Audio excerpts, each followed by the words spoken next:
Bitcoin is close to becoming worthless. Let's go.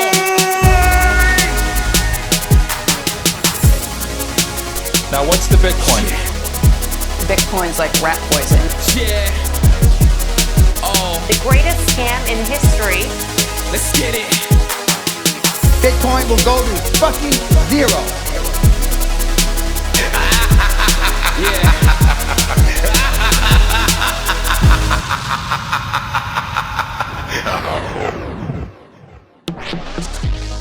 Alright, you ungovernable misfits. I'm your host, Max. Everybody knows that Bitcoin is useless, worthless, and doomed to fail. But what if everyone's wrong? What if it's the system that is doomed to fail? Join me as I speak to some of the brightest people in the space and slither to the deepest, darkest depths of the Bitcoin rabbit hole. Today's guest is Rodolfo Novak.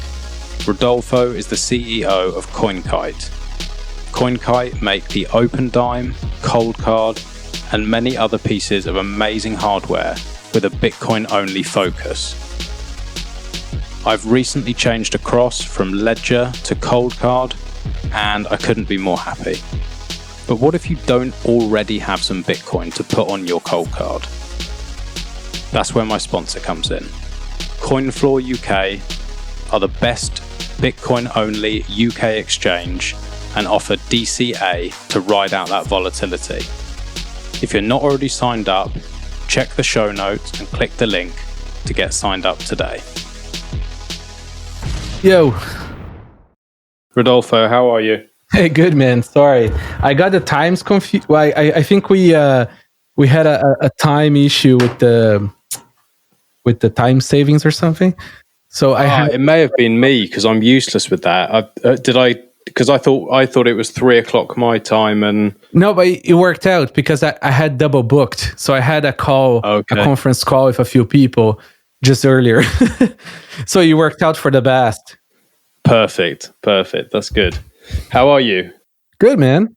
Things are looking cool at Coldcard. I've just done my first order, and I'm really, really excited because I've been sort of looking to play with those products for a while, and I've just been holding back because I didn't want to spend the sats. But now that they're on their way, I'm really excited. It looks like you've got some awesome stuff. Yeah, I mean, eventually everybody gets them. It's true though. You're dominating at the moment. You know, I started with Ledger because I've only been involved for a few years, and that was what everyone was shilling at the beginning. And so I bought a few of those, and now after they've had all these leaks and all the shit coining and all this sort of stuff, it's nice to have someone who's in the space and just making the products that like I really want to use. Yeah, it really is a product of a few years ago we were sort of fed up with the options, right? Like just for ourselves, really. That's why like the product is the way it is. It's like this is a product for Bitcoiners and like who want all the advanced features and all that stuff, right? It's like just no apologies. I'm not gonna, this is not for grandma kind of deal. We keep on making it easier, but it's a different mentality. Yeah, definitely. It's just sort of getting to the point now where how easy it is to use your products and my level of competency is just starting to cross, and I'll still be a little bit I think maybe hesitant to use all the features, and I don't fully understand like storing things on a separate SD card rather than a seed phrase, and some of the linking it to Electrum personal server and that sort of stuff where I'm starting to get excited, but it's on the edge of my capabilities. Yeah, once you try it, you're gonna understand. It looks a lot scarier than it is. It's like surprisingly easy. People always have this reaction. They look at the device, they look at all the features and stuff, get a little scared, right? And then like they try it and it's like, oh shit, like this is so simple. Yeah. So what made you sort of go down the hardware route? Like, were you always involved in hardware or? Yeah, we've been involved in hardware for a long time. We made the first Bitcoin HSM back in 2011, 2012 kind of thing. Really? We were running like, essentially like a wallet as a service, right? So we were essentially Big Go before Big Go, with payment terminals and all kinds of crap, right? We were the back end for some exchanges. We were doing a bunch of stuff, and the market was different. We were a little too early in a bunch of things, and once we sort of like decided to wind off the service, right? I don't want to be in a business where I'm holding people's bags, right? And we essentially winded that out, and we needed a device for us to keep our own HODL, right? And there was nothing that was really sort of fitting my set of preferences, so we made ours, and we made Opendime for fun. Yeah, I've got a few of those coming. I really like those, and I'm again looking forward to having something that's like physical, because I find sometimes when I'm trying to explain to people who don't currently hold any Bitcoin, but they'd be open to the idea of having like £50 or £100 in it, and I can say, okay, well, take one of these then, and maybe I'll charge them the cost of the device as well, because it makes it easy for them, and like I'm not going to be giving away my Bitcoin for free, but it just makes that interaction a lot easier for people because it's now physical, and it gets them over a lot of hurdles that I think people struggle with at the beginning. Well, it's Opendime is dead simple, right? I mean, there really is there's no app, there's nothing, right? That's what we were trying to achieve with that. It works that way, and it's a nice way of doing also very, very private transactions, right? Like there is no trace between people, which is really cool. And how sturdy are these things? Like, well, the main micro is rated for 20 to 100 years. The devices we've seen people do things to these devices. I mean, listen, it's an electronic device, right? People should take care of them, right? And be gentle. But we've seen the kind of abuse that people do, and they tend to survive, right? We still haven't had a unit that was not salvageable, even at lab level. Yeah. Well, I mean, if you had real money in it, right, and you wreck the device, right, we can try to take it to a lab and sort of like get the keys out, right? If that's sort of the ultimate solution, it's just a cost on that. But a lot of times, people send us a broken device. We are able to just take the micro out, right, and sort of put it in one that's not destroyed and sort of do it for them. And that's interesting. We do that for free unless we have extra costs, right? And then sort of we give the user the news, right? Yeah. That doesn't happen often, though. Most of the time, it really is just a matter of transplanting. So, like, say I had one of those, and I wanted to have like a reasonable amount of money, but not like crazy. If it was the same amount of money as say my phone costs on a key ring, then if I had some sort of like metal compartment or something that's specially made to store that device so that no water can get in, and that it's it's got a seal on it or something like that, and it's tough. It would be fairly safe to have that on your key ring, and you just have that anytime you need to use it. Yeah. I mean, yes, but remember, right? Like the device was designed for transactions, right? Not for HODL. People do use them for HODL. We might have another version coming in, the mid future kind of thing that will have the right properties for HODL. But Opendime was designed for transactions, right? If you want to HODL, use a Coldcard, do the stuff right. Because today's $100 worth of Bitcoin is tomorrow's $10,000 worth of Bitcoin, right? True. True. How long have you been involved in Bitcoin then? It sounds like you've been involved for a long time. It must have been crazy to see what's happened, with the value of this thing and like the amount of interest that's coming in, and how sort of more normal people are starting to get into the space and be interested where maybe it wasn't so accessible now. Like, how much have you seen this stuff change? It's been around 10 years. Wow. Okay, really early then. Yeah, it was the Slashdot article, if I remember right, that got me in it.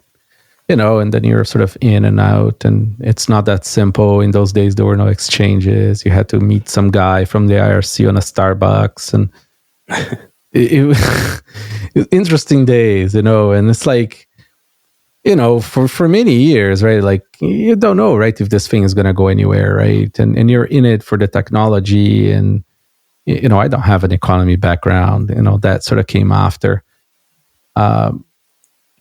It's it's just a fun, interesting experiment that's been paying off. And what was the sort of feeling like back then between people? Were people really uncomfortable with dealing with each other because of, they were scared that, one was going to steal from the other, or there wasn't really such a community as there is now? Because it seems, especially like on Bitcoin Twitter, everyone's really helpful and like willing to get involved with. People were helpful, but there were a lot more very curious and interesting characters in the day.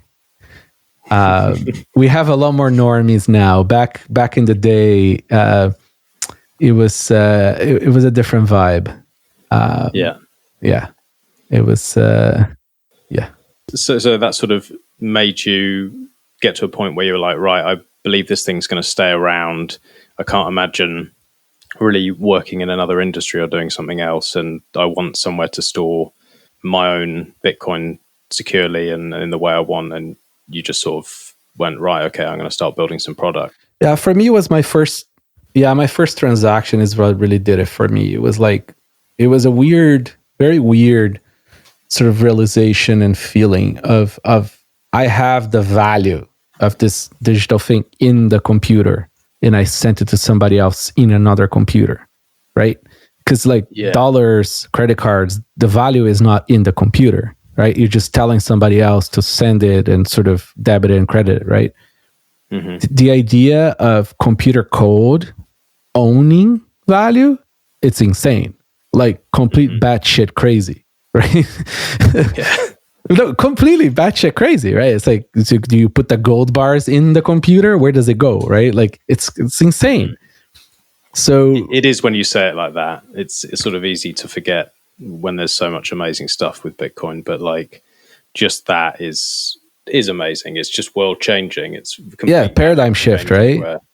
So I did my first transaction. I was like, okay, this is interesting, and it was not full time, but started sort of working on things around it, and we created the payment terminals, we created the debit cards, we created the server side stuff, the Bitcoin HSMs and all that stuff, right? So we're sort of like trying to rebuild the traditional financial sort of just the mechanical services, right?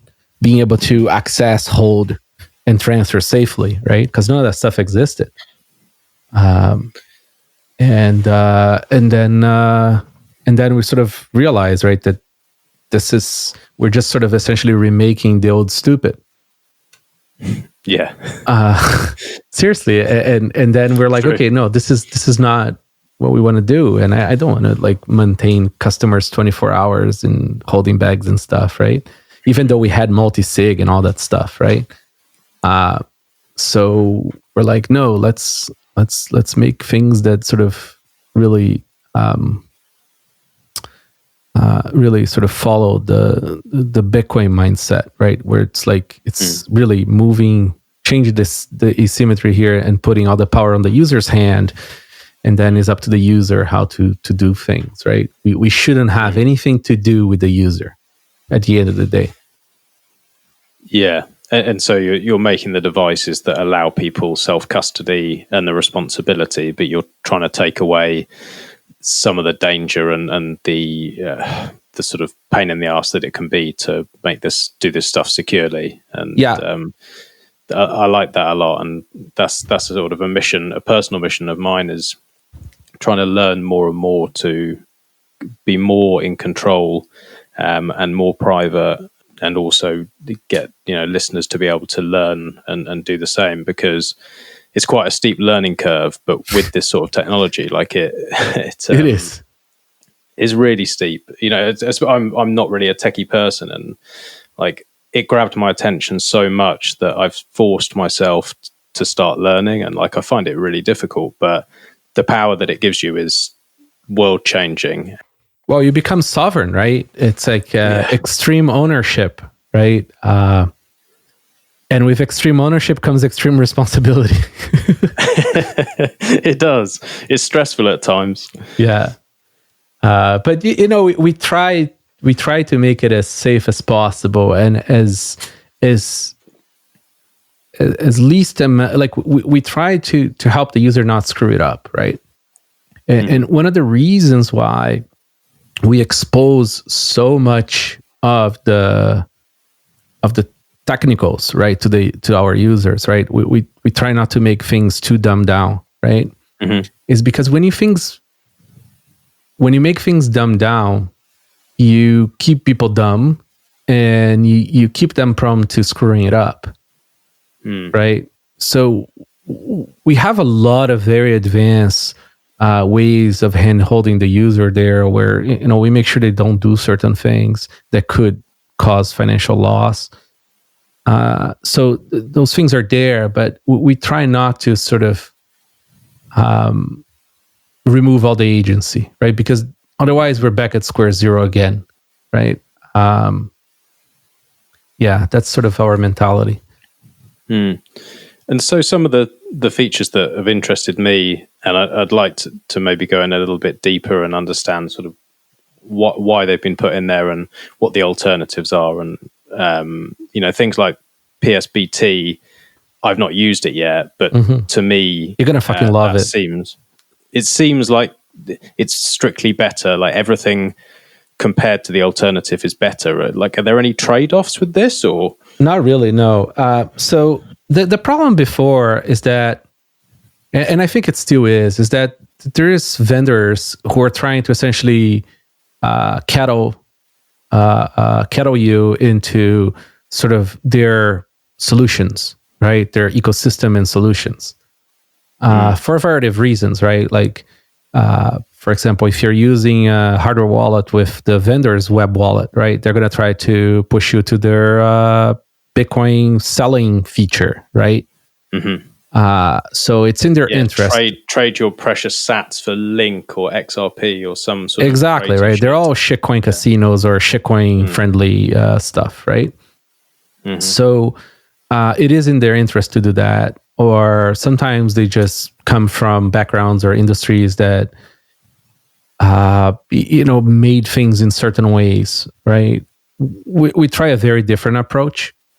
You're going to see a lot of BIP numbers in our updates of software, right?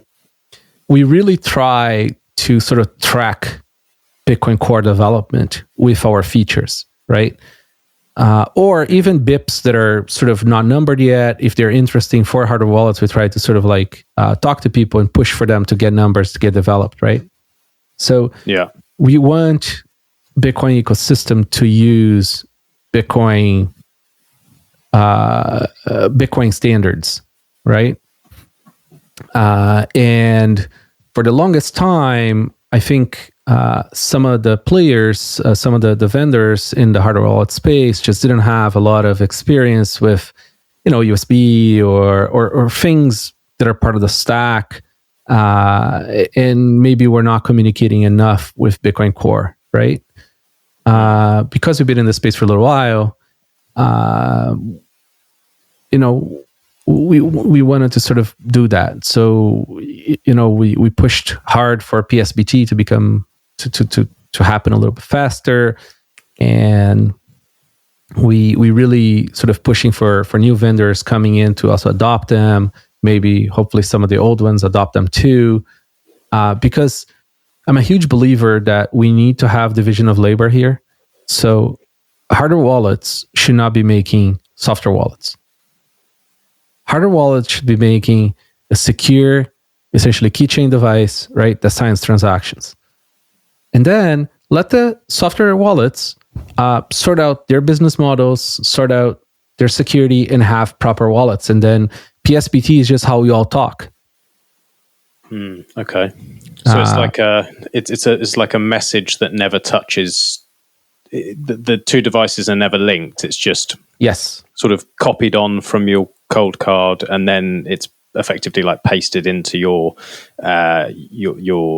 software wallet, which then means that there's not a bridge between the two of them, effectively. Yeah, like in theory, that's the idea, right? Like, of course, the implementation things are never as simple, right? So it's a lot easier. So, for example, what we do is we have this thing called, so let's say you create your seed on your Coldcard, right? Now you have a Coldcard with a seed on it, right? Mm-hmm. We let you export to multiple wallets. So you can say generate an Electrum skeleton file, or generate a core, or generate Wasabi, or generate a generic one, right? Mm-hmm.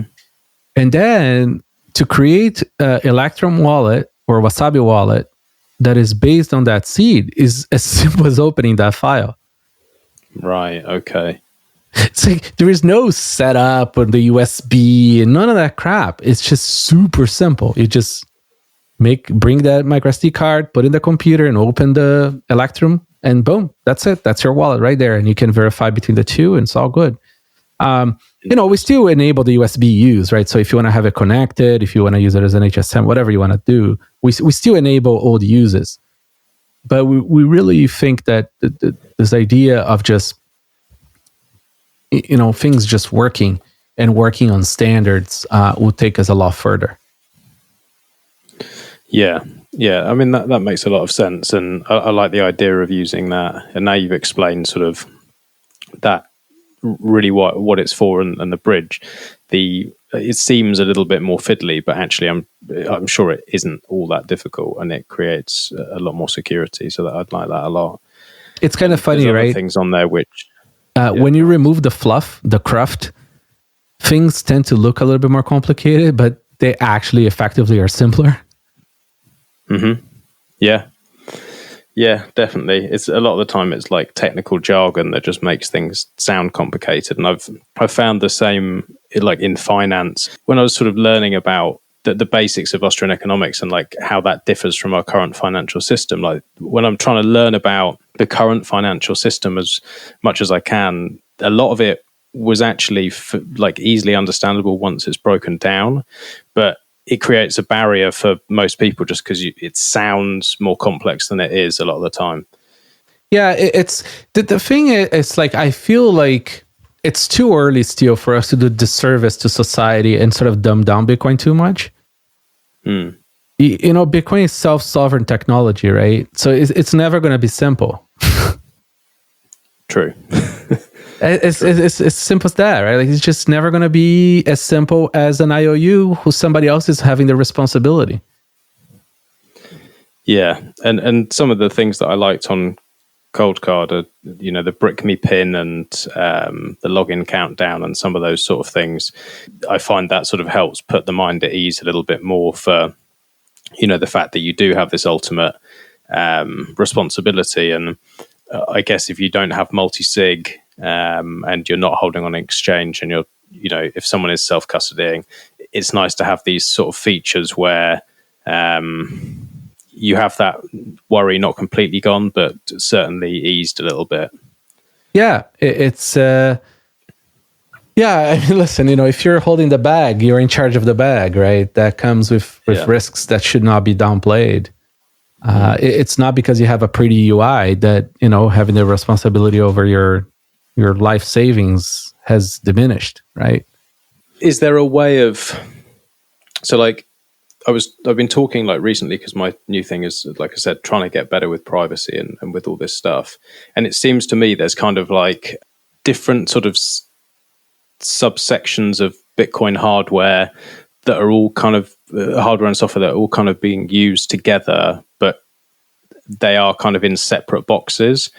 And is there a way to say, have some kind of collaboration or something where someone who's new coming into the space, but maybe doesn't want to spend the time to understand fully each part, that maybe you could have, I don't know what I'm trying to exactly say, but some kind of hardware where you had a node pre-built that is then set up with an interface that allows you to set up, say, Electrum personal server, and then making the storage on, say, your Coldcard be we're already there. Simple user. We're already there. Yeah. You can get a Nodo, you can get Raspblitz, you can get MyNode. All of those already support all this stuff. Because this is the beauty, right, of how Coldcard functions, is because it was designed from scratch to be air-gapped, right? You can use all these other projects because there's no keys on them, right? So let's say you install your MyNode or your Raspblitz or Nodo, right? And you set up an Electrum with them. You can just export your Coldcard, your Electrum skeleton file from Coldcard and open on MyNode, and boom, there you have it. Your wallet is there, but without the keys. So what you're saying is effectively like you have one sort of master key, device, which is your Coldcard. That then generates the keys for multiple different things like your Node and your Electrum wallet. Yeah, you can do a lot of that. Stuff, yes. And now with BIP85, you can actually generate seeds from a master seed, which is really cool too. So you know how before you want to try 3-4 different phone wallets, right? And now you have like every time you create one, you have to create a new seed and you have to write it down, right? All that stuff. Now with BIP85 on Coldcard, you just go there and you say, generate me a new seed. Right, and then and if you lose those seeds, you still have them under that same single backup. That's really clever. That makes things so much more simple. And then I guess my final question on that would make me feel secure is like, when this seed is being generated from within the Coldcard, like from what I can understand, you have a way that you can generate it from dice so it can be true random. Yes. Could you talk to me, like, because I don't really understand that. Could you tell me how that can be verified, that can truly be random and only you could possibly know that seed? Like you could know how. Yeah, if you don't mind. Yeah, no problem. So, okay, so let me start from the premise here, right? So you have a few different hardware solutions, right, for wallets, right? You have the Trezor model where there's no security, right? And there is essentially not a trustable random number generator, right? Because there's no security, right? So somebody could tamper that and tamper the random number generator. So you can't trust the seed generated on a Trezor. You have a ledger that has a secure element, has what's called a TRNG, a trusted random number generator, right? It's been audited. Okay. But it's closed source. Yeah, so it's been audited, but we don't really know. Exactly, right? You could say that that's some FUD or not. You can enter that discussion rabbit hole however you want, right? I'm not going to qualify it. I'm just going to sort of call it like it is. And then what we did is we created a physically secure device, right? That does use what's called a fixed function secure element. It means that there's essentially no random software running on that secure element. The secure element is being etched in silicon, and you can just you can change some bytes so that it knows which functions to perform, but that's it, right? And you can store information in it, not process it, just store it, right? So we can keep this stuff safe, and it comes with a trusted number generator in it too, right?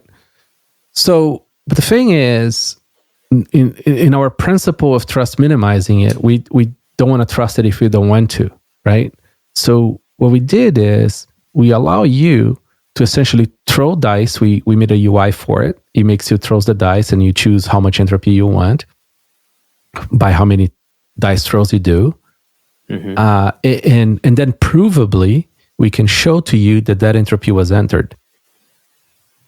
We show the hash and everything. And because the source is open, you can go check the source code of the device. You can compile that source with that code that does the dice thing, and you can verify it to the device, right? So the loop is closed. So it will come up with the same seed if you were to do that effectively. You could check that. Well, okay. You can back test it or whatever. And then we can mix in extra entropy too if you want.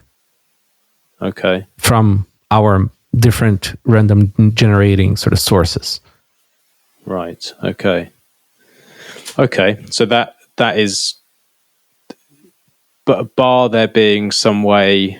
Well, actually, yeah, that's a question. Like, is there any way, if you're like ultra tinfoil hat, would there be any way to sit in a dark room with a pen and paper and a dice and somehow create your own seed, which you could then enter into a secure you can import your own seed if you want within that, or sure.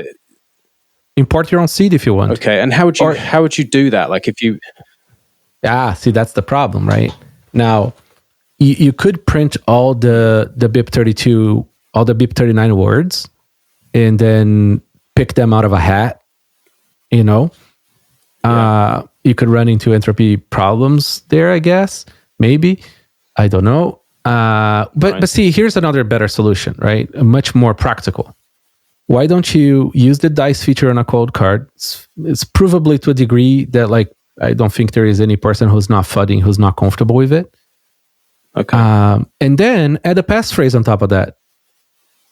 Right. Okay. And that creates the extra entropy and even. So does that mean then that even like if you were an evil mastermind who like understands this shit that I don't, and like so if I had a good enough passphrase, even if you had it somehow, you still can't get in. That's correct. But the way the device was designed is provable. Okay, and this may be where, like, the problem is a lot of the people who talk about this stuff don't really understand this stuff, right? Especially on Twitter kind of thing, like the people who love to FUD hardware wallets. They don't really understand this stuff because the arguments are kind of silly, right? And the answers are very simple, so they don't seem to suffice, right?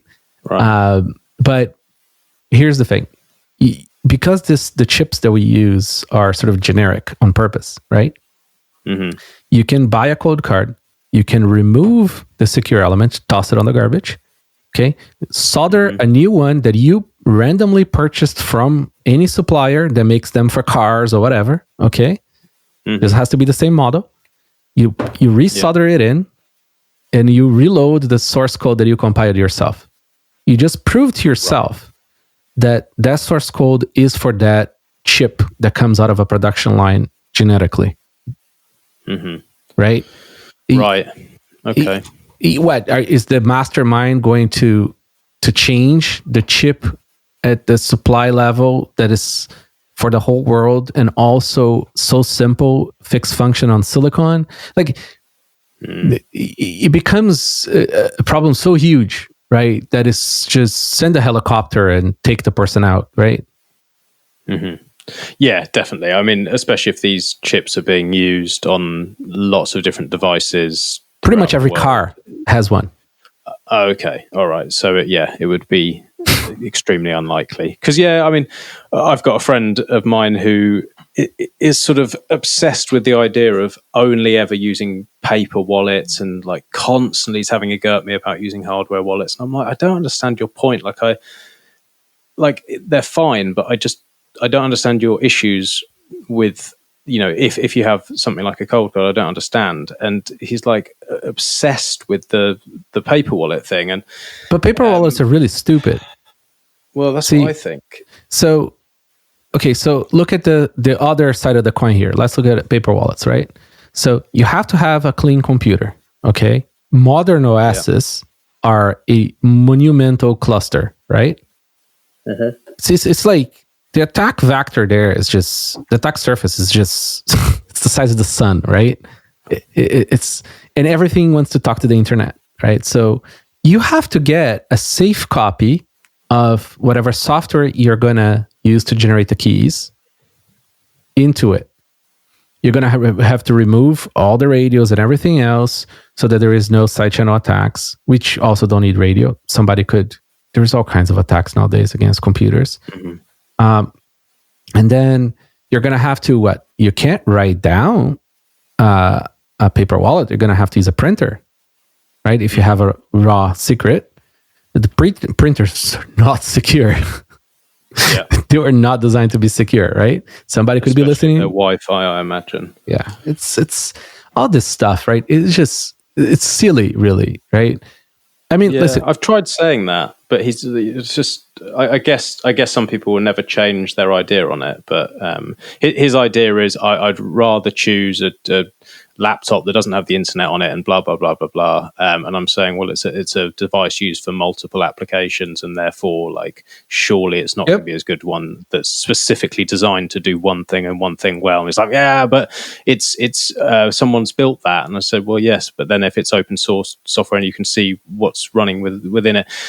So basically, I guess what you're saying is that it is more secure, but you just have to accept some people sort of won't listen on that and let them do what they want, kind of thing. yeah, because I mean, ultimately, right? Like the source is open, the schematics are open, right? So they don't have to buy it from me, like, to prove to themselves that the thing does what it does. Just build it from scratch.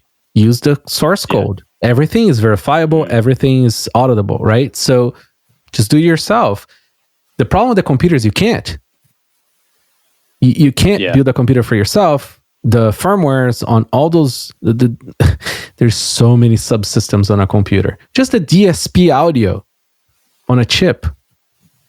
Like every single, it doesn't matter they're using your virtual signaling, ultra secure, ultra open Linux laptop. Every chip there is going to have closed source firmware in it. So at least with a hardware wallet, the device has only like 2 chips, right? So like attack surface is a lot smaller, and also like they're verifiable, the generics, right? So you can actually have some grasp, right, of trust minimization. With the computer, it's just too crazy.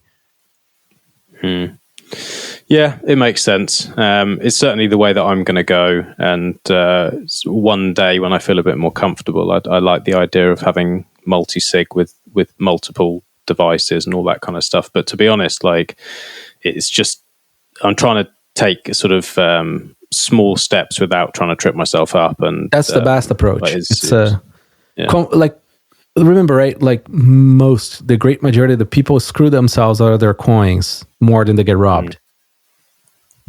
Yeah. Yeah, it must happen a lot. I bet in the early days as well, a little bit more when people didn't really know what this stuff was worth. Everybody has done proof of burn.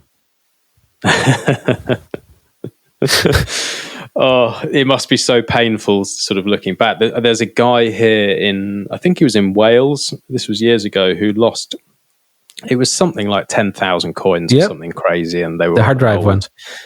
That's it. And like his missus made him throw it out because it was making too much noise from mining. And like he went to the tip and he searches the tip, bless him, like all the time. Obviously it's fucked, like he's never getting it back. But I hear stories like that and I just think, oh God, that could literally be us in 20 years if we do things wrong.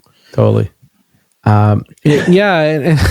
And I guess like the thing is, like, what people maybe don't get is that there's 2 challenges, right? One is making sure nobody knows about how much you have. Mm-hmm. Right. And 2 is keeping those keys secure, right? And those things sort of like can't be sort of separated, right?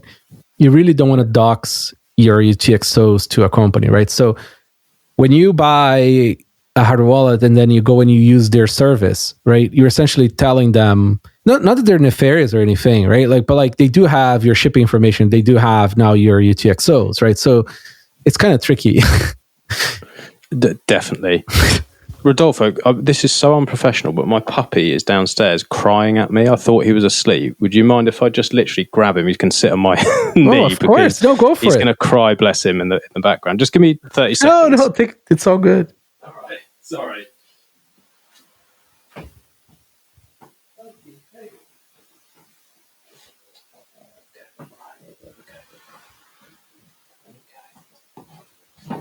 Hey, Rodolfo, can you hear me? Yeah. Yeah. So what dog did you get? He's a French bulldog. So everyone might now hear the odd snort. He sounds a bit like a pig. Have you got dogs? I had many dogs as a kid and stuff, but no, I'm just making kids for now. Just making kids. Oh, really? How many kids have you got? I got a second one coming. Wow. Young? The other one's young as well? Yeah. We're trying to keep them as close as possible. That's nice. I haven't got to that stage in life yet. I sort of next couple of years, I think I'm just trying to sort of get to a point in life where I feel I have a rhythm, and at the moment things are so hectic. I'm just like, oh my god. Now Bitcoiners need to reproduce. Yeah, so I hear. That's the big meme going around. I definitely want to do it. Everyone who I know who's got kids just says like it completely changes your life. It's pretty life altering. It is definitely not. Time. It is not definitely is not as bad as people like to portray. Really? Yeah, no, it's not. Well, I guess depends on what kind of person you are, like personality wise, but it's not that bad. Yeah. It is life altering though. Does it make you sort of see the world? Or does that sort of factor into what you're doing with Bitcoin and like sort of creating this world where it's possible to be self-sovereign and allow people to take control of their money and speech? Like, does having kids play it changes your time preference, right? Now you have to think multi-generational, right? You didn't before. Yeah, it's easy to be selfish when you don't have kids and just be like, oh well, fuck it doesn't really matter. But we do have to pass this world on to them, and like that's. Although I don't have kids, it's something that I think about a lot. Is like our grandparents fought, whether it was right or not, the wars they fought in and things, they sort of believed they were making the world a better place. And like it would be such a shame to see the world go the way it kind of seems like it could be, and having more and more control and less freedom. And it just seems that although there's I believe money to be made in Bitcoin, and I think it's like the best asset on the planet to own, it also has the added benefit of hopefully making the world a better place. And I think that's kind of why this whole space is so addictive and exciting, because there's nothing else really going on like that. There's nothing that's nothing's future oriented, right? Everything is like sort of right now, and everything is sort of I mean, like kids give you skin in the game in the future, right? I mean, it's so it changes the dynamic there. But yeah, no, I mean, like society is very sort of like everything runs in sort of PR cycles, right? So you have PR cycles for politics, you have PR cycles for culture, you have everything is for sort of like insta likes, right? And nobody's sort of like building lasting things, because lasting things have a lot less immediate sort of reward, gratification. That's right. Yeah, definitely. And it feels to me like it's a battle that is going the right way.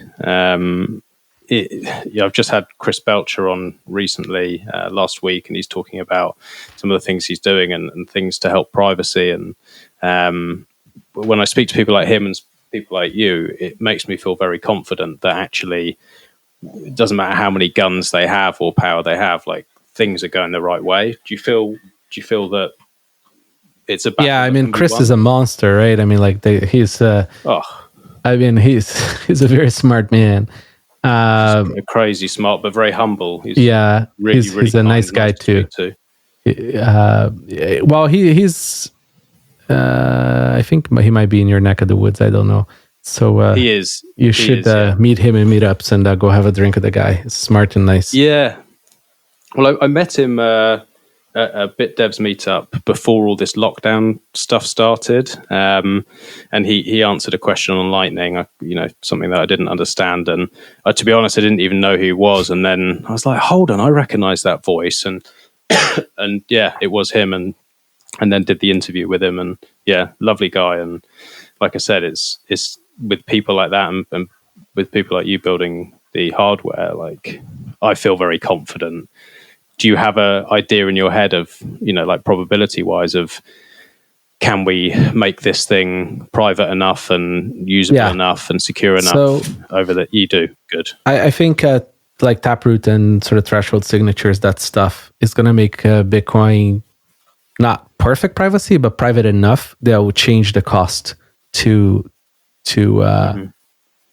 dox someone, right? So like they're going to have to, whoever is coming after somebody is going to have to actually spend money and time to find someone in a cost that would make it not possible to just find everybody, right? So that asymmetry of cost that we have now for security is going to improve also for privacy. Right. And it's coming.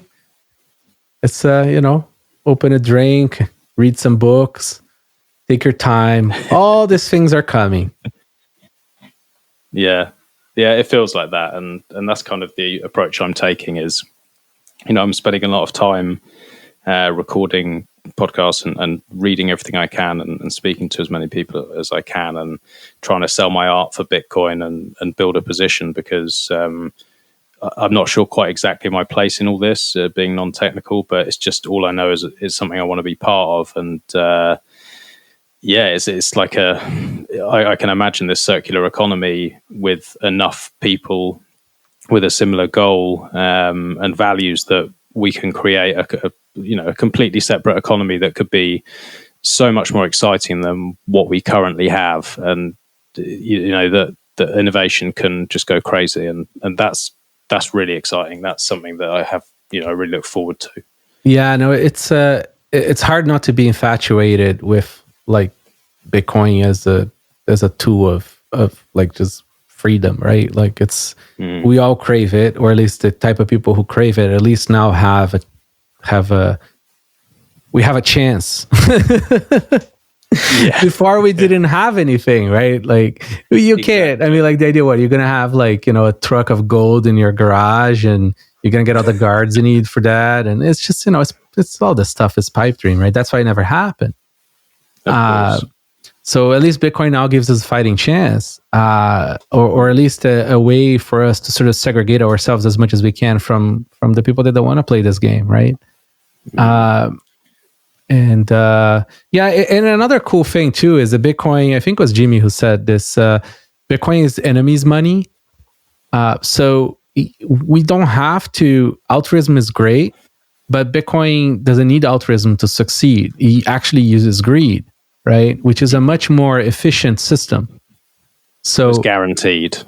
Yeah, I mean, you can't because altruism changes as people's life circumstances change, right? While greed is just it's a compounding system, right? Like people want, and the incentives are aligned, right? So creating sustaining businesses and saving secures the system and makes number go up, and more people want this, and that makes it even more secure, right? So number go up is the ultimate technology here, right? Yeah, I completely agree. It's sometimes people sort of say it like, oh, you should be here for the technology, and kind of that is the technology part of it. The number go up, nothing works so well without that. That's kind of the marketing, and fucking hell, it works well. Like when things are on a rip and people are looking at the price, like that is what drags us all in, I think, or almost all of us in. And I don't think there's many people on the planet that don't see price moving and get excited and then learn that, the greed is actually what secures it as well. It's, I do see it as an inevitable change that unless something else better comes along, and I see this as like 100 times better than what the other option is, unless something comes along that's much, much better somehow than this that we can't understand. Like this is going to happen. That's how I see it. Do you have a similar view? Yeah. I mean, there is a lot of open questions, and Bitcoin is just accelerating. So Bitcoin is accelerating our capability of being self-sovereign, right? But there's still a lot of open questions on how to build and live in a more sovereign society in the modern world, right? With the population densities that we have. There's not a lot of answers for a lot of the stuff. We're just going to have to sort of go along and figure out as we go. Yeah. Well, I guess that's the question, is like, what happens if we can go to a point where there's less and less control by governments and corporations. Like, what does this world look like, and how do we approach creating systems to still for people to have the things that they need, and for places to be secure, and for business to continue. But it feels Bitcoin, like... Yeah, Bitcoin is like as a voluntary equal opportunity system, right? The rules of the game are fixed, 21 million, period, right? The problem with that is people that are looking for equal outcome are not going to work, are not going to be very compatible with a system like Bitcoin, right? Bitcoin is like anarcho-capitalism, like almost like as clear as day, right? I mean, you know, if you want to build your socialist commune somewhere, like, you're free to do so under capitalism or anarcho-capitalism, but you're not going to be able to take from the people who don't want to give, right? It makes tax enforcement a nightmare, right? It's like it really changes the whole thing.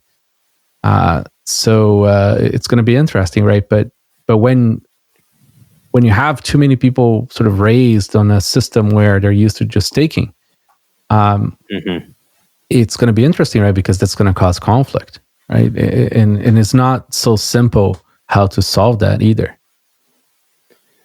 Yeah. Do you think these are conflicts that are inevitable anyway? Even in the current system, it feels like you have these conflicts going on right now, that Bitcoin just kind of makes it more clear that it's something that's going to need to be addressed and thought about clearly. No, I think most people don't give a shit about the conflicts that we have right now. Like the silent majority just chugs along, shows up to work, goes back to the house, watch their football on Sunday. You know what I mean? It's like, that's the great majority, right? Yeah, they're not paying attention and sort of, yeah, I think you're right. Most people just don't give a fuck, but they're being robbed, right? Like, inflation is staffed, right? Like, people think they're saving, right? But they're being robbed of their savings. Like, I mean, there's no doubt about that. It's like, just run the math, right? Yeah. It's but it's also their fault, right? I mean, like, the political class, to a certain extent, is a reflection of society, right? I mean, of course, they're stickier than other parts of society, right? They're very parasitic, but still, I mean, reality is the majority of the population want all the services, right? But don't want to pay for it. They want somebody else to pay for it. And people are not equal, right? Some people are more productive than others. So more people are going to have more than others, right? Some people are smarter than others. They're going to make more than others. And people are going to have to make peace with that at some point, or, civil unrest ensues, right? It's, or not. I mean, like, because, productive people are going to find a way, right? That's the amazing thing about productive people.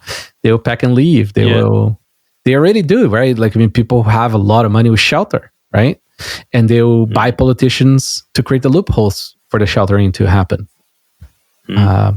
It's uncomfortable truths that I don't feel that most people are ready for. And, like, certainly, I don't know what it's like in Canada, but it's the same. UK, nobody wants to hear the truth. Yeah, it's very few that want to hear the truth, and it feels more and more sort of socialist. Tendencies are growing by the day, and like the problem with it is that some of the time, if you suggest a more realistic, let's say, like a more realistic and honest approach, you will be called every name under the sun, and that you're evil because you're telling them something that is exactly that. It's just uncomfortable, and it's not the answer they want, even if it's provably true. Like, people just don't want to listen. So my kind of hope is that with Bitcoin, it does shape you. You were talking about time preference earlier. It does tend to shape you and change the way that you look at things to more of a long-term approach once you understand it. And I wonder whether that can actually have a change on society when it becomes more used by more people, that actually people could change. And not because they care, but because it's just the best thing for them to do for themselves. Yeah, I mean, I think the sad reality, not sad, I mean, just reality, is that most people don't want responsibility, right? And most people never want responsibility. We ended up in the systems that we have today because that's what we were seeking as humanity, right? It's like, so you just look at like, people pre-mid-century, right? Like, there was some form of social contract, right? Where like, like you start having more social programs and more social insurance and all that stuff.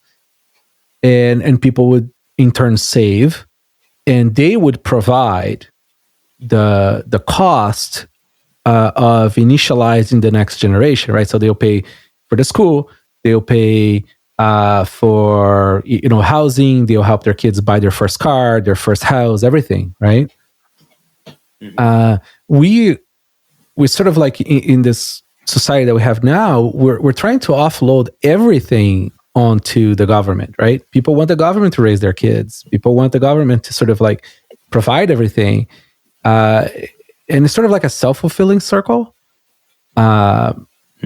It's fascinating, right? I mean, there's zero financial education in schools. I mean, in most Western countries, I mean, all the teachers are socialists. I mean, I'm yet to meet, seriously, like I'm sure there are some that aren't, but like I'm yet to meet a public school teacher that's not a socialist. It's true. I mean, it seems that the education system and like all of it's kind of been co-opted by a kind of idea and a way of thinking that long term just can't last, and it's just like the most simple way. And it's so true. Like when I left school, really very little, because I never went to university, like so very little for me that I'd learned in school other than like social interaction, and basically that was it. Was that it? A lot of these ideas that they teach just don't work in the real world, and you're not taught about money, which is kind of like the most important thing because it allows you time to do the things you want to be doing and live the life you want to live. And no one comes out of school understanding mortgages or loans or like really understanding business, how it really works, even if they study finance generally. And no wonder like the whole world is in such a mess because no one knows what they're doing. And I genuinely think that it's kind of left out of schools on purpose, because if everyone understood how it was really set up, they would go, oh, it's a Ponzi scheme. I'm not fucking getting involved. Thanks. Yeah, no, totally. I mean, we're essentially, usually it's like, well, people are being double taxed to begin with, right? Like just we don't even have to go sort of self-sovereignty. Like we don't even have to go full sort of freedom here, right? Just the basics, right? Like, just look at source deduction. That was the most evil, smart thing ever done by governments, right? It's like you take people's money before they get paid. So nobody has to think about writing a check to the government, right? Like, it's brilliant, right? Nobody cares. It is brilliant. Right? I mean, it sounds like the business actually pays the government, not you. It's insane. And then what they do is they have sales tax on top of already taxed income. So you get your cash in your hand that's already being taken 30, 40, 50% off of it, right? And then you go to the shop to buy something and they charge you another 10, 20% on top of it. It's 20% here on everything. So just think about this. You only left with 20% of your money. And I don't know if you have the same over there. Like we've also got a thing called council tax where you pay. Oh, there's all kinds of shit. So like just to live in your own house and for your bin to be taken once every 2 weeks by somebody who like looks at you like you're a piece of shit, you pay here like £300 a month for that privilege of living on your own land, and then you pay road tax on top, and you pay all the taxes on everything that it's everything like, and then you buy a property and that goes up in value, and then you sell that and you pay that on top, and you pay another tax to buy the property in the first place. And then you have land transfer tax and like that. What the fuck is left? Exactly, right? And Bitcoin changes all this, right? Because it enables people to essentially tax evade, right? I'm not suggesting anybody should do it. You should find... Neither am I. No, but people should find the proper legal ways of optimizing your taxes, right? And you don't have to really go outside of the norm, right? I'm talking about like very sort of very bread and butter stuff, right? Sort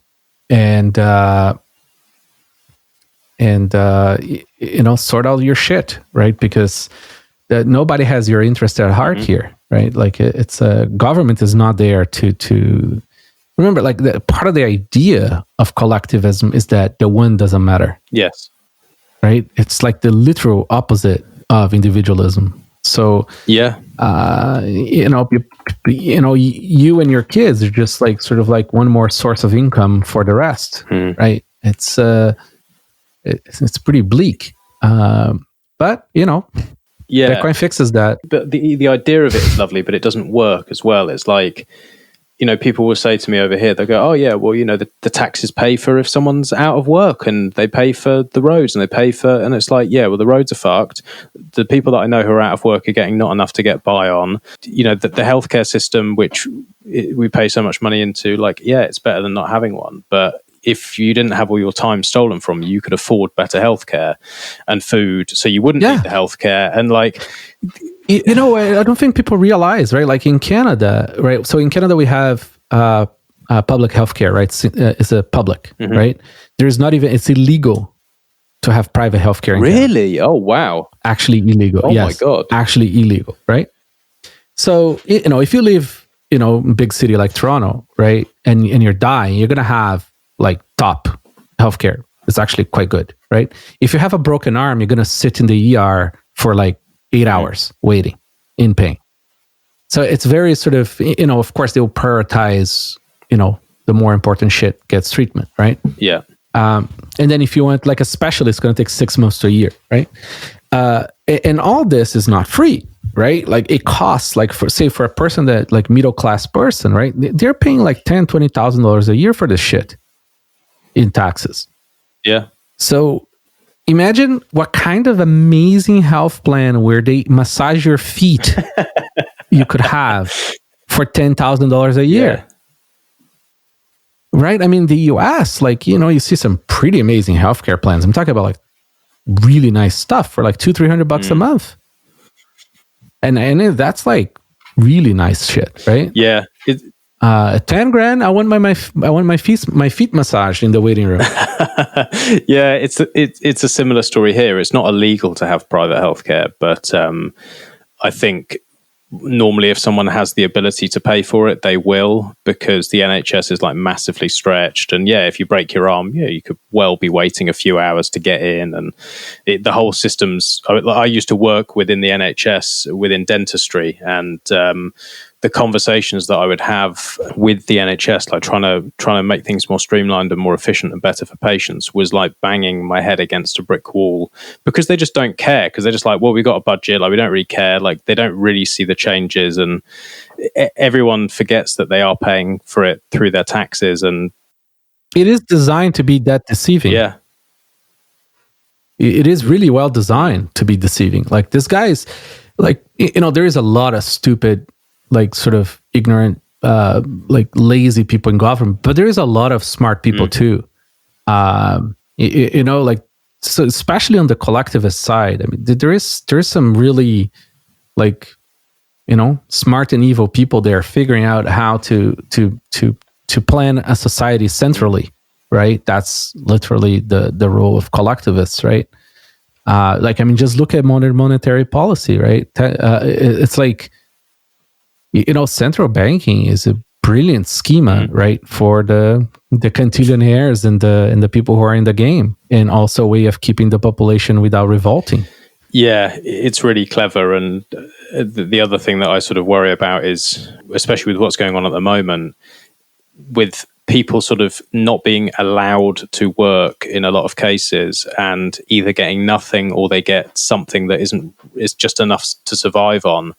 If you then take away their ability to earn, you're basically taking away their freedom. And if that person then argues for any reason, they can just say, "Oh, well, you're not getting your payments anymore," and it basically means they have ultimate control over somebody's life. And it seems that that's happening more and more, and that people are sort of crying out for it. It's almost like they're crying out for eventual enslavement and a kind of Orwellian future without realizing what they're doing, and it's so frustrating. I mean, people are pragmatic, right? People just want to eat and be happy, right? It's like responsibility is definitely low in the want sort of like chain there, and I mean, look what they did in Canada, right? So we closed down everything, right? They forced businesses to close down border. And then, government, it's a possible election year, right? So they started doling out $2,000 for anybody who asks per month, right? Without any controls. And then they passed some legislation saying that you go to prison for 25 years or whatever if you lied. And then, here's the best part. I'm not lying. Like, this is amazing. So it is not pre-taxed money. So they gave money to people without telling them that they're going to have to calculate their taxes based on that plus whatever they make per year to give it back.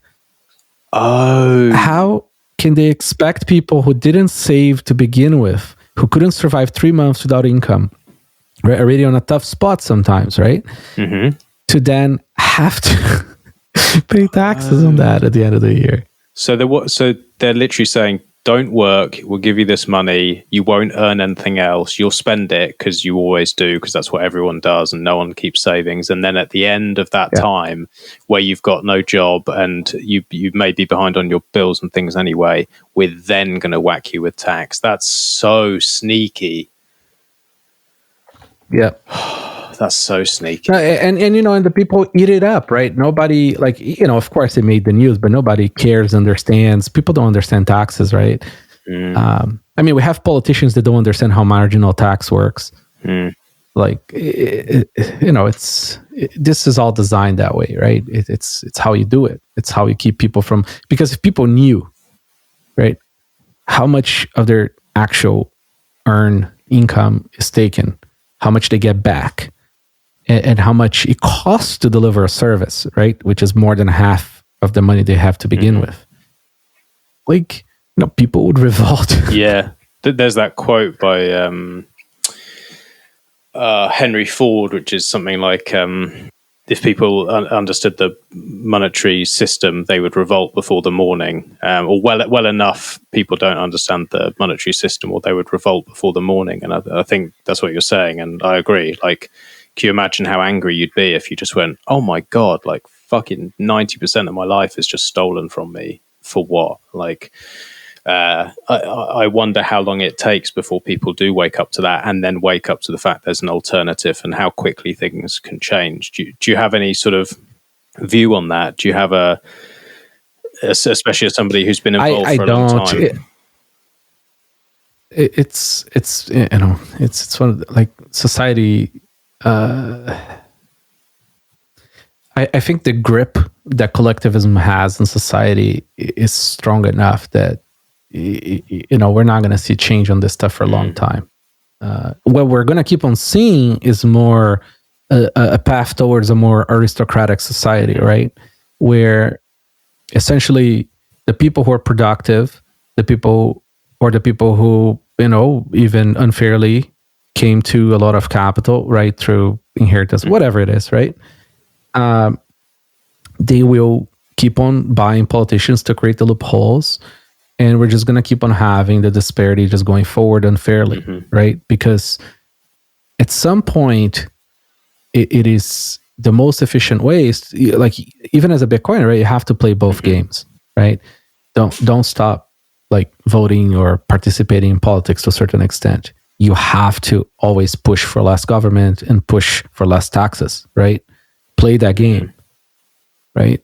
But then also do the Bitcoin game, right? Where you're trying to really become sovereign and sort of, nomad, whatever it is, right? Play both games, because, it is a hedge, right? You want the harm the government can do towards you to be the least amount as possible. Yeah. So I think it's important to, play the political game too, as disgusting as it is. Yeah, I mean, obviously it is disgusting, but it's just having to do things in the smartest way possible, especially when you've got a family, and just trying to think about sort of the most strategic way of doing best for yourself, which is, kind of why Bitcoin works in the first place. But it's just nice to have that as an option. And, maybe it is that 90% of people just don't wake up and they continue with the way they're going, but maybe a select few people branch off and create a separate economy, and they have one foot in both. Or for the people who don't have the access to the current system, then at least they have one. Yep. They have something they didn't have. And at least we're going to have a competing system. Yeah. Right? It's at least a competing system. We never had a competing system that had a chance, right? At least we have a competing system. It doesn't mean he wins, he wipes off the other one. It doesn't mean any of that stuff. We don't know, right? I mean, the dollar could end next year, right? With some black swan event. It could also just remain a boiling frog situation with society and inflation for another 100 years, right? It's impossible to know what's going to happen.